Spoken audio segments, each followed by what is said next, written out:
In this video we're going to have the Samsung UN50TU7000FXZA review. We will have a detailed look on the various features this product possesses.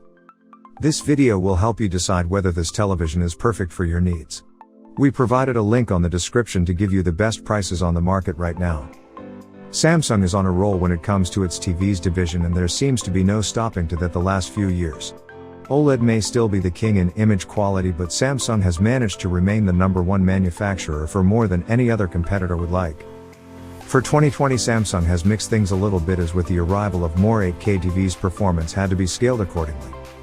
The TU-7000 is a low-cost TV, so you shouldn't expect much in terms of design. But even so, the TV manages to have a rather nice design, even if it is simple and more or less plain. Keep in mind that what we have here is the lowest model you can get from Samsung this year, but we can say with certainty that it's not as cheap looking as some other lower tiers TVs we have seen. All connectors are placed at the back, and what we like the most is that Samsung has placed them all looking sideways, which can definitely help if you want to wall mount it. The Crystal series comes with a few changes in specs compared to the 4K and 8K QLEDs, and one of the most notable ones is the different processor that it's using. The TU-7000, just like the TU-8000 that we had tested recently, comes equipped with what Samsung calls a Crystal processor 4K. Now, there is some lack of information on what differences there are in this processor compared to the more capable Quantum processor that is used in the QLEDs, but what is immediately apparent is that it's missing any kind of AI capabilities for both image and audio processing. In contrast to OLED technology, when we're talking about LED LCD TVs, there are many different types of lighting systems that manufacturers use. For the most expensive models, some kind of full array with local dimming, FALD, system is utilized, while for the more cheap models Samsung opts to use an Edge LED system.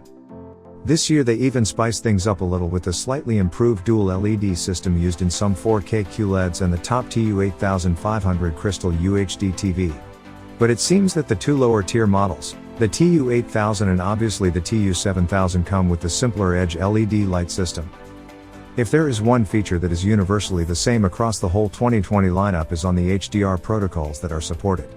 This means that the TU-7000 comes with the basic HDR10, which is mandatory for 4K UHD playback, HLG, that is used mostly for broadcasting content, while there is also the more advanced HDR10+, which is using dynamic metadata, and was created by Samsung in order to rival Dolby Vision.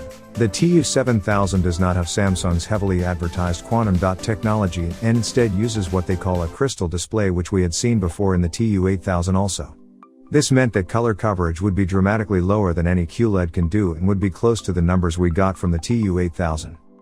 When it comes to the available connections, the TU-7000 comes with a very different layout compared to the TU-8000, and this is a result of the reduced available ports.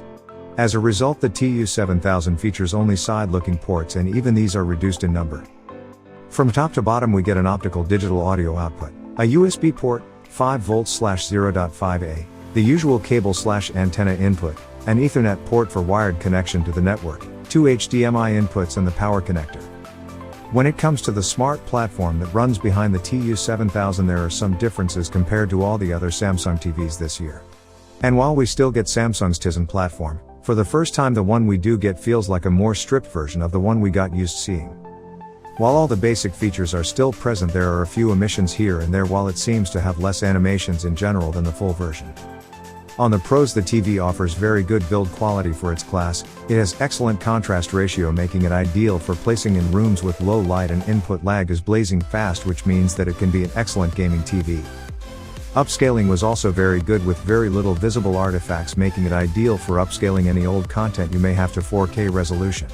Color coverage and motion performance, although we wouldn't call them bad, they were not good either, so we could classify them as just adequate. Where to buy?